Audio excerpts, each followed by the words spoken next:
మాట్లాడుతున్నానని చెప్తున్నాను కదమ్మా. తర్వాత బొమ్మ దద్దరిల్లిపోద్ది.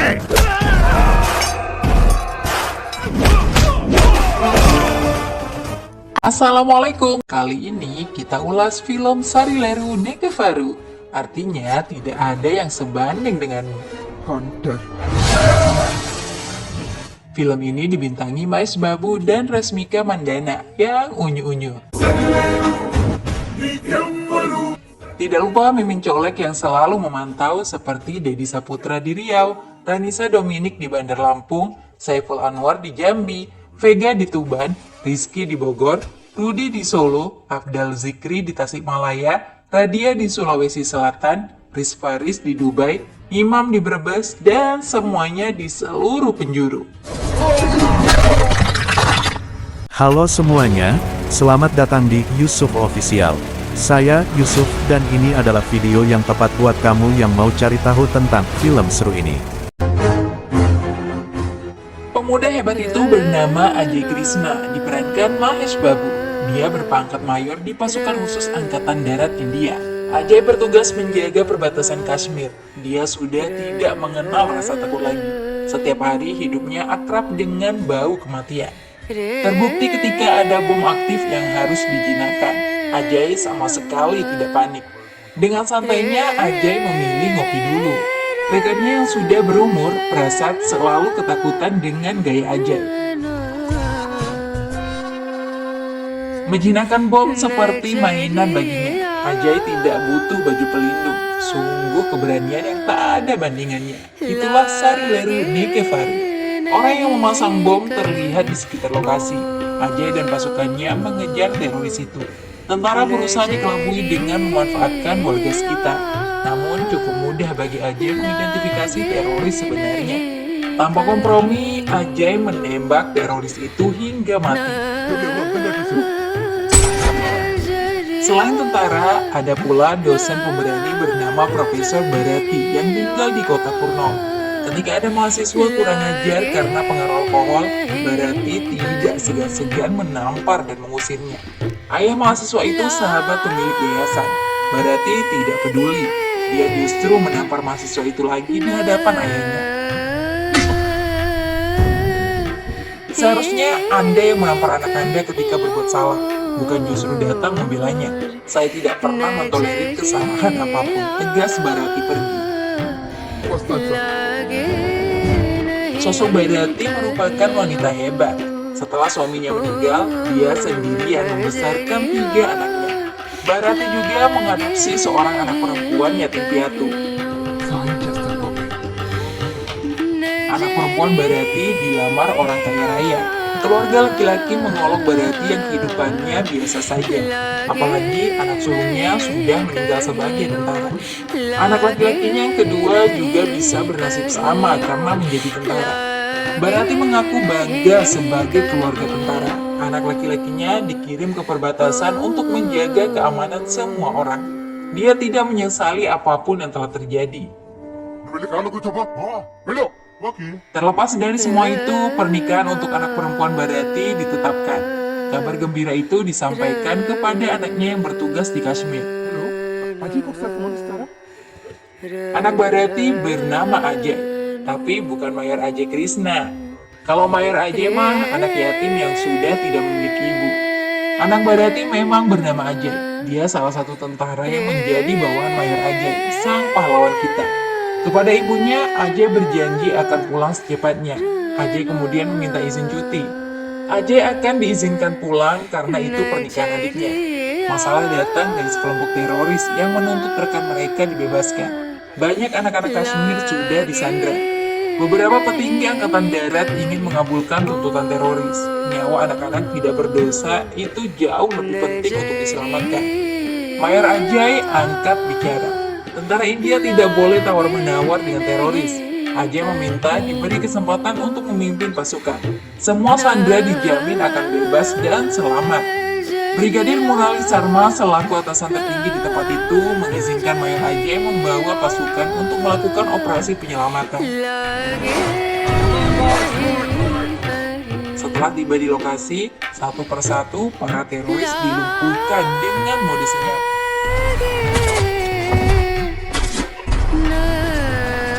Mayor Ajay memimpin pasukannya dengan cerdas dan gagah berani. Setelah keberadaan mereka diketahui musuh, pertempuran jarak dekat pun dilakukan dengan sangat baik.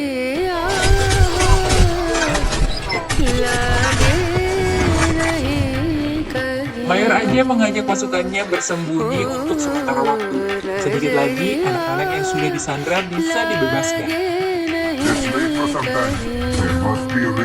Pimpinan teroris Wasim Mohammed melakukan provokasi. Tentara India disebut pengecut karena bersembunyi. Mayor Ajay tetap tenang karena dia menyadari itu hanya jebakan. Sayangnya tentara bernama Ajay yang merupakan anak Profesor Bharati terprovokasi. Dia maju menyerang Wasim. Seketika itu juga granat yang sudah terpasang meledak.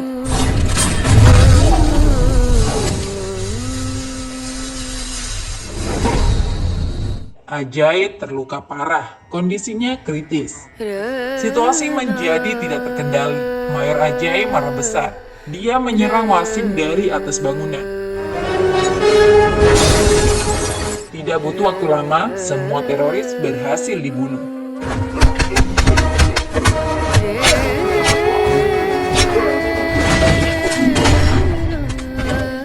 Anak-anak yang telah disandra bisa bebas. Tapi Ajay, anak Bharati, kondisinya semakin kritis.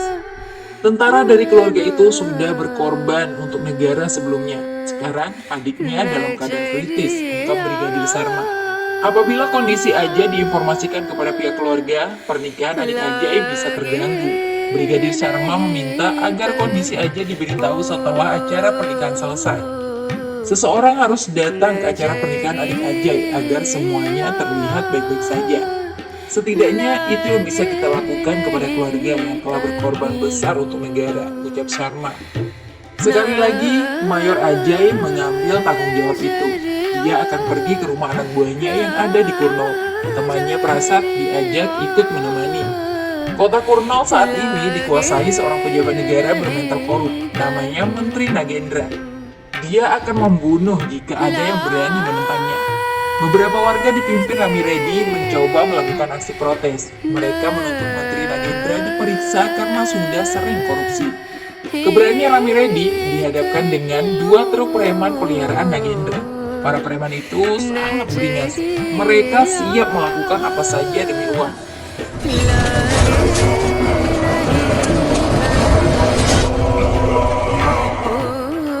Nagendra mengancam akan membunuh Rami Reddy secara keji jika masih protes. Ancaman itu membuat nyali Rami Reddy ciut. Dia ketakutan dan memilih pergi. Kembali ke Ajay.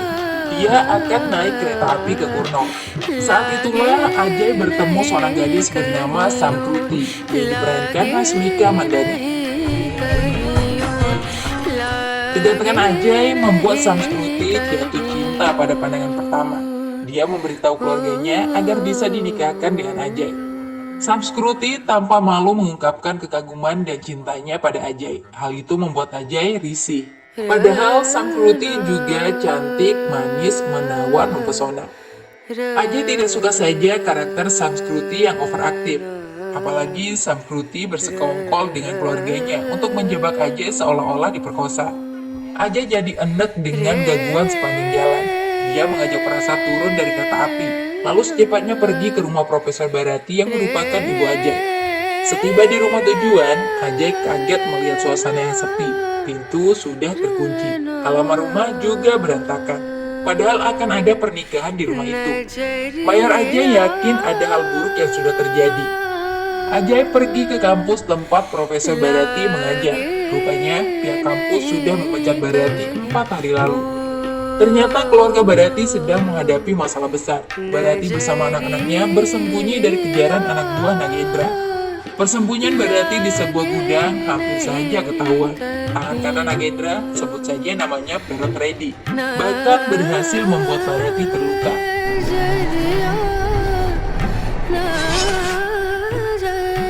Untungnya Bharati membodohi Perot dengan seekor burung, sehingga keberadaannya masih aman. Kegagalan Perot Reddy membunuh Profesor Bharati membuat Nagendra kesal. Seharusnya Perot malu menyebut dirinya seorang pria.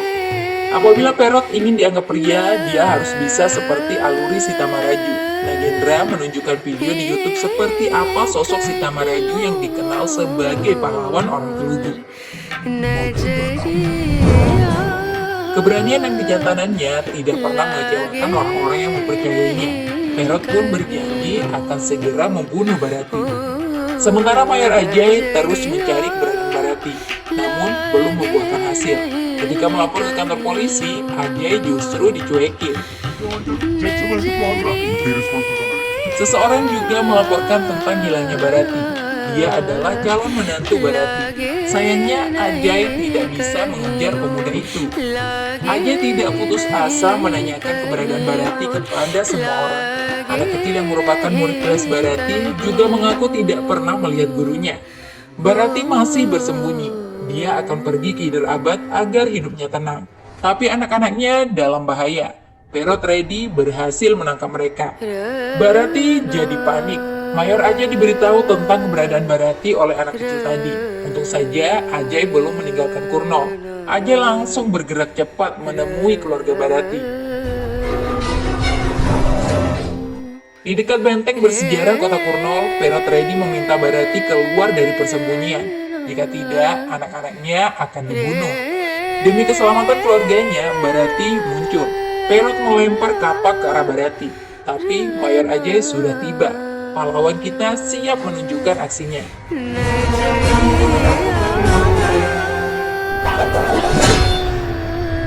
Ajay meminta Profesor Barati tidak perlu khawatir lagi. Ajay memperkenalkan dirinya sebagai teman anak Barati dan bertugas di resimen yang sama. Mayor Ajay memberitahu jika Ajay sudah bersiap pulang, tapi Ajay mendapat misi penting yang harus dilakukan sehingga belum bisa cepat pulang. Ibu tidak perlu khawatir, kami akan bantu urus pernikahan.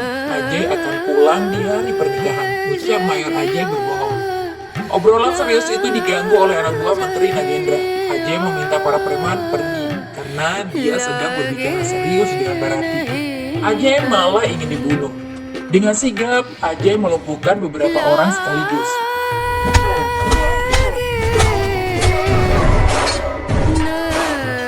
Saya sudah bilang, saya sedang bicara, ujarnya marah. Barati dan keluarganya kagum melihat apa yang terjadi. Dia sudah bisa sedikit tenang. Lagi-lagi, para preman menyerang. Ajay kembali menghancurkan mereka dengan gagah berani.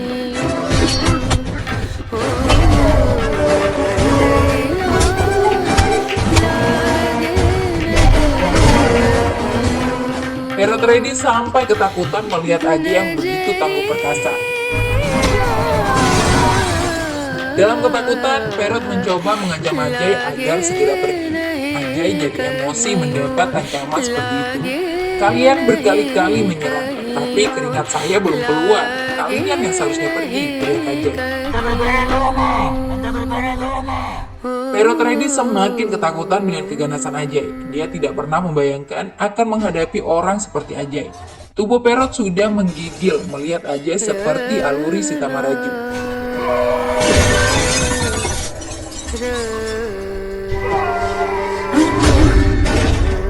Andaikan saja Ajay mau, sangat mudah baginya membunuh Perot. Tapi Ajay tidak mungkin melakukan itu. Dia seorang tentara, tugasnya melindungi nyawa masyarakat. Kami berkorban nyawa di perbatasan. Di sini kalian malah menyerang wanita. Dasar tidak tahu diri, ucapnya. Ajay berjanji tidak akan mengampuni siapapun yang ingin membunuh keluarga Profesor Barati. Ajay sudah siap berperang. Perot Reddy benar-benar tidak bernyali mengganggu keluarga Barati lagi. Dia masih meringkuk ketakutan hingga di rumah Menteri Nagendra. Giliran Perot yang meminta HP Nagendra untuk ditunjukkan video Sita Maraju. Tanpa senjata, dia berdiri gagah berani melawan puluhan orang. Saya melihat Sita Maraju. Setelah melihatnya, saya bisa tetap hidup saja sudah cukup, tuturnya. Sementara Ajay kini mengetahui apa yang menimpa Profesor Barati. Semuanya berawal dari kematian keponakannya yang bernama Raffi. Barati tidak percaya jika Raffi bunuh diri. Sayatan luka ada di tangan kirinya. Padahal tangan Raffi tidak. Kasus itu dilaporkan ke kantor polisi. Si Ai Narayana meminta Bharati tidak memperpanjangnya karena ada orang berpengaruh yang terlibat. Bharati tetap mengajukan laporan. Tindakan Bharati membuatnya langsung dipanggil Menteri Nagendra. Bharati diminta mencabut laporan di kantor polisi. Tanpa malu, Nagendra mengakui jika dirinya dalam pembunuhan Raffi. Bharati tetap bersikeras tidak mentolerir kesalahan siapapun. Nagendra menggunakan kekuasaannya. Bharati dibuat dipecat dari kampus dengan tuduhan membocorkan soal ujian. Kepolisian yang seharusnya melindungi masyarakat justru berbuat sebaliknya. Bharati dijebak dengan kasus narkoba. Anak perempuannya juga dilecehkan. Kehormatan dan harga diri keluarga Bharati dihancurkan begitu saja. Belum lagi pernikahan anaknya dibatalkan karena pihak keluarga laki-laki mendapat ancaman. Bharati terpaksa mengalah. Dia mencabut laporannya dan meminta maaf. Nagendra sudah terlanjur marah. Dia tidak mau memberi maaf. Bharati diolok-olok. Anak pertamamu sudah mati. Anak kedua juga bisa saja mati. Sekarang kamu dan rumahmu butuh seorang pria, ujar Nagendra. Pedih hati Bharati mendengar kata-kata itu. Apalagi Nagendra memerintahkan untuk membunuh Bharati dan keluarganya. Untung saja Bharati bisa melarikan diri saat itu. Hal yang membuat Bharati sedih, dia menjadikan kedua putranya sebagai tentara untuk melindungi semua orang. Tapi kini seorang menteri justru menyarankan agar ada pria di rumahnya. Mayor Ajay sangat geram mendengar penderitaan Bharati. Ajay berjanji akan mengembalikan semua kehormatan yang telah direnggut oleh Menteri Nagendra. Besoknya Ajay bersama Bharati dan Prasad pergi ke kantor polisi. Si Ai Narayana dihajar agar mau membuka kasus pembunuhan Raffi lagi. Pengacara yang terlibat bekerja untuk menteri juga dihajar. Begitu pula dengan masalah pemecatan di kampus, semuanya kembali baik. Ajay kemudian mendatangi langsung rumah Menteri Nagendra. Namun Nagendra tidak ada di rumah karena ada acara partai. Langkah kaki Ajay bisa dikenali oleh para tredi. Ayah Nagendra yang sok kuat marah-marah. Dia mengancam akan menguliti kulit Ajay dan mematahkan tulangnya. Ajay jadi emosi dan memukul vas bunga hingga kempes. Kekuatan Ajay membuat nyali ayah Nagendra ciut. Menteri Nagendra langsung diminta pulang. Nagendra datang dengan ratusan pendukungnya. Bharati tetap tenang berhadapan dengan Nagendra. Bharati sudah tidak takut apapun karena ada Ajay di sampingnya. Sikap dan kata-kata Nagendra semakin menjengkelkan. Ajay tidak suka ada menteri yang tidak bisa menghormati wanita. Nagendra justru makin ngegas. Menurutnya, Ajay tidak akan bisa keluar hidup-hidup jika dikeroyok ratusan orang. Bharati menantang Nagendra jika mampu mengalahkan seorang tentara. Kepercayaan diri Bharati sudah tepat. Dia dengan santai duduk menonton aksi Ajay menghajar para begundal menteri.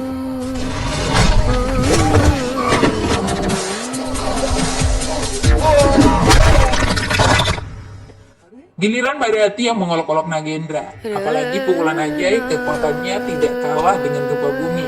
Ajay mampu melumpuhkan puluhan orang. Tidak ada lagi yang berani menyentuhnya. Setelah situasi terkendali, barulah Ajay berbicara. Orang seperti Nagendra seharusnya bisa langsung diberondong senjata. Tapi saya tidak bisa lakukan itu. Tugas saya melindungi kalian. Kami bertaruh nyawa di perbatasan demi kalian. Di sini kalian malah berbuat konyol, ucapnya. Ajay memberi waktu 48 jam kepada Nagendra untuk mengaku bersalah. Kemudian minta maaf kepada Bharati, lalu masuk penjara. Sekarang Anda dan rumah Anda yang butuh seorang pria, ujar Bharati mengembalikan kata-kata Nagendra. Selanjutnya, Ajay mengajak Bharati untuk memperbaiki pernikahan yang sempat dibatalkan. Pernikahan itu harus tetap berjalan. Ajay menjamin keselamatan keluarga pengantin laki-laki. Mereka pun setuju dan pernikahan mulai disiapkan. Masalah yang belum beres hanya Menteri Nagendra saja. Nagendra tidak mempedulikan peringatan Ajay. Nagendra justru mendatangi Ajay di Benteng Kurno. Masyarakat yang ada di sekitar lokasi tentu saja membela menterinya. Ajay yang orang asing diancam akan dibunuh jika menteri mereka diganggu. Tapi Ajay sama sekali tidak takut. Nagendra begitu sesumbar dengan kekuatan rakyatnya. Padahal kekuatan itu hanya semu semata. Ketika Ajay memberitahu ada artis Samantha yang datang di sebelah jalan, masyarakat berduyun-duyun pergi.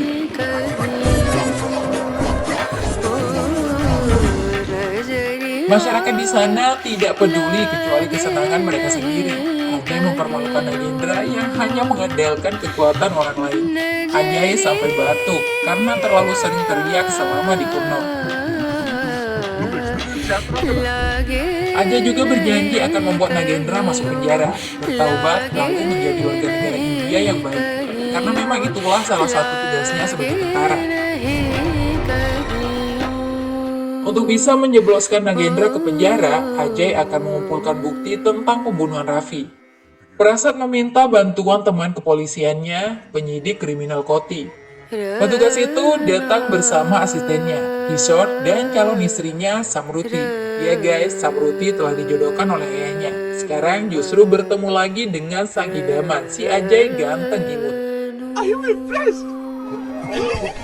Samruti langsung nyosor memeluk Ajay. Tunangannya dilupakan. Melalui penyelidikan, diketahui Raffi sering berkomunikasi dengan dua orang sebelum meninggal, yaitu pegawai pemerintah bernama Ramakrishna dan seorang karyawan perusahaan software, Swita. Semua langkah Ajay sudah didahului oleh Nagendra. Ajay berusaha ditipu bahwa ketiganya meninggal karena korban cinta segitiga. Nagendra bisa duduk tenang karena kesalahannya tidak akan pernah bisa ditemukan. Kecerdasan Ajay membuatnya menyadari tipu muslihat menteri. Ajay yakin hanya Raffi dan Swita yang dibunuh, sedangkan Ramakrishna masih dibiarkan hidup. Terbukti mayat atas nama Ramakrishna palsu. Ajay menyadari ada sesuatu yang lebih besar di balik kematian Raffi. Ramakrishna belum dibunuh, tentu saja karena memiliki bukti kejahatan Nagendra. Mengetahui siasatnya terbaca, Nagendra masih tetap bisa santai. Ajay bahkan diberitahu di mana lokasi Ramakrishna saat ini. Pegawai pemerintah itu ditawan di hutan Nalamala. Nagendra memberitahu Ajay karena sepanjang sejarah tidak ada orang yang bisa keluar hidup-hidup dari hutan Nalamala. Nagendra sedang menjebak Ajay. Tidak peduli bahaya apapun, Ajay bersama Prasad pergi mencari Ramakrishna ke hutan. Sedangkan Bharati menemui Nagendra di rumahnya. Nagendra dipersilakan duduk untuk dilihat senyum terakhirnya. Di lokasi, Ajay menemukan aktivitas ilegal logging yang dilakukan anak-anak remaja dan orang tua. Ketika Ajay akan membuka ikatan tali Ramakrishna, Ajay justru dihajar habis-habisan. Awalnya Ajay enggan melawan karena mereka masih remaja dan tua renta, tapi karena terus diserang, tidak ada opsi lain lagi. Ajay meratakan mereka semua. Kekuatan Ajay tidak ada bandingannya.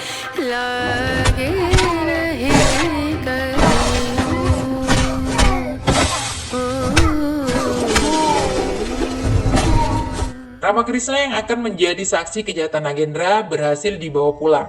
Kejahatan terbesar Nagendra yaitu korupsi sebesar 5.000 crore atau sekitar 9,3 triliun rupiah. Uang korupsi sebesar itu sebenarnya hak rakyat miskin. Berbagai jenis bantuan yang seharusnya untuk rakyat ditilep oleh Nagendra. Teman Ramakrishna, Raffi yang bekerja di bank, menemukan modusnya. Uang bantuan itu ternyata ditransfer ke rekening fiktif. Kemudian melalui Swita terungkap jika rekening-rekening fiktif penerimaan dibuat oleh Nagendra. Mereka bertiga akan melaporkan kejahatan Nagendra kepada ketua menteri, namun sudah terlebih dahulu diserang. Raffi dan Swita dibunuh, sedangkan Ramakrishna ditawan sampai bukti didapatkan.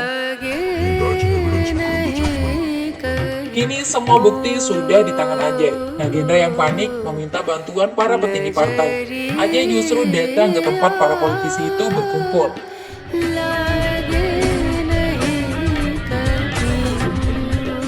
Beberapa petinggi partai meminta Ajay segera pergi.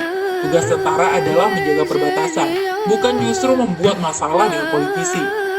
Ajay sudah muak dengan ocehan para politisi itu. Dia mengunci pintu, lalu mengumpulkan berbagai benda di sekitarnya untuk membuat bom. Beberapa orang terus saja mengoceh. Semuanya jadi ketakutan. Setelah mengetahui Ajay baru selesai membuat bom. Saatnya Ajay berbicara. Korupsi sudah sangat sering dilakukan oleh para politisi yang berpura-pura mencintai rakyat. Kali ini Ajay hanya menargetkan Nagendra saja. Apabila ada yang berani membela Nagendra, orang itu juga akan dihancurkan. Ajay sudah pada titik muak kepada para politisi dan koruptor. Andai saja uang korupsi itu digunakan untuk kesejahteraan rakyat, tidak akan ada orang miskin. Semua fasilitas dan kebutuhan rakyat bisa dipenuhi dengan banyaknya uang korupsi. Meski begitu jahat dan buruknya kelakuan para politisi, tentara selalu setia melindungi mereka dengan penuh tanggung jawab. Kalian adalah orang-orang yang kami lindungi. Kami korbankan nyawa di perbatasan demi kalian. Tapi kalian malah bertindak bodoh. Seharusnya kalian malu, teriak Ajay. Tidak berselang lama, bom yang dibuat Ajay meledak. Tapi ternyata itu adalah kembang api yang menampilkan warna bendera nasional India. Ajay kemudian pergi membawa amarahnya. Dalam politik tidak ada teman abadi, yang ada hanya kepentingan abadi. Nasib itulah yang kini menimpa Nagendra. Dia ditinggalkan seorang diri, partai juga memecatnya, padahal selama ini dia dipuji. Sementara Bharati pada hari itu sangat bahagia mengadakan pernikahan putrinya. Namun ada kabar duka yang belum diketahui Bharati, bahwa anak keduanya yang selama ini kritis baru saja meninggal dunia. Mayor Ajay bingung bagaimana cara menyampaikan berita itu. Hingga malam hari, Ajay belum bisa bercerita kepada Bharati. Tiba-tiba Bharati yang berbicara tentang anak-anaknya. Mengingat anaknya tak kunjung pulang hingga pernikahan saudarinya selesai. Sebenarnya apakah anakku akan pulang atau tidak? Tanya Bharati sedih. Mayor Ajay terdiam tidak tahu harus menjawab apa. Ajay hanya bisa menggelengkan kepala. Tangannya memegang erat jemari Profesor Bharati. Tanda itu sudah bisa dimengerti jika Bharati kehilangan putranya lagi. Sungguh pedih hati Bharati. Dia telah membesarkan anak yang sangat disayanginya itu dengan baik, namun kini sudah tiada. Saya tidak boleh merendahkan pengorbanannya dengan air mata. Saya telah memberikan kedua anak saya untuk negara. Kenapa juga saya harus berduka? Ujarnya berusaha tabah.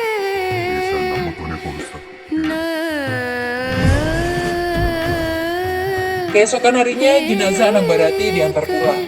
Bharati hanya bisa memegang topi anaknya. Bharati tidak sempat berkendaria dengan anaknya. Bharati juga tidak sempat melihat wajah terakhir anaknya. Hanya air mata yang bisa menerjemahkan derita batin Bharati sebenarnya. Derita antara kehilangan dan juga rasa bangga. Selanjutnya, Mayor Ajay ingin mengakhiri bab Nagendra. Ramakrishna sebagai saksi akan dibawa ke pengadilan untuk membongkar kejahatan Nagendra. Setelah semua yang terjadi, Nagendra tidak berani lagi melawan Ajay. Dia mengaku sudah kalah. Nagendra ikut duduk menggigil bersama Peretredi. Anak buahnya yang sudah bersiap membunuh Ajay diminta diam saja. Nagendra akan menyerahkan diri ke pengadilan. Dia sudah ikhlas masuk penjara. Ternyata Ajay tidak membawa saksi ke pengadilan. Ajay sudah di stasiun kereta api untuk kembali ke Kashmir. Nagendra kaget. Dia yakin Ajay memiliki rencana lain. Secepatnya Nagendra menyusul Ajay. Di stasiun, Samkruti bersama keluarganya juga sedang menyusul Ajay. Mereka berebutan untuk bisa berbicara dengan Ajay. Samkruti yang kemudian berbicara lebih dulu. Dia belak-belakan mengajak Ajay menikah. Awalnya sih Ajay menolak, tapi akhirnya mau juga setelah Bharati memberi nasihat. Tiba giliran Nagendra yang menanyakan rencana Ajay sebenarnya. Tidak mungkin Ajay pergi begitu saja meninggalkan Nagendra. Apalagi bukti kejahatan sudah dipegang Ajay. Rencana Ajay rupanya cukup unik. Ajay sengaja tidak membuat Nagendra masuk penjara. Karena jika di dalam penjara, Nagendra masih bisa hidup enak. Dengan uang dan pengaruhnya, Nagendra akan tetap memiliki TV, kulkas, dan berbagai fasilitas mewah lainnya. Lalu setelah 2 bulan, Anda akan keluar penjara dengan jaminan. Anda bisa jadi menteri lagi. Anda tidak akan pernah berubah, ungkap Ajay. Oleh karena itu, Ajay telah memutuskan solusi terbaik. Nagendra harus ikut pergi ke Kashmir. Ajay merekrut Nagendra menjadi tentara India. Nagendra diwajibkan mengikuti pelatihan militer selama 3 bulan. Dengan latihan militer, Ajay sangat yakin Nagendra bisa berubah.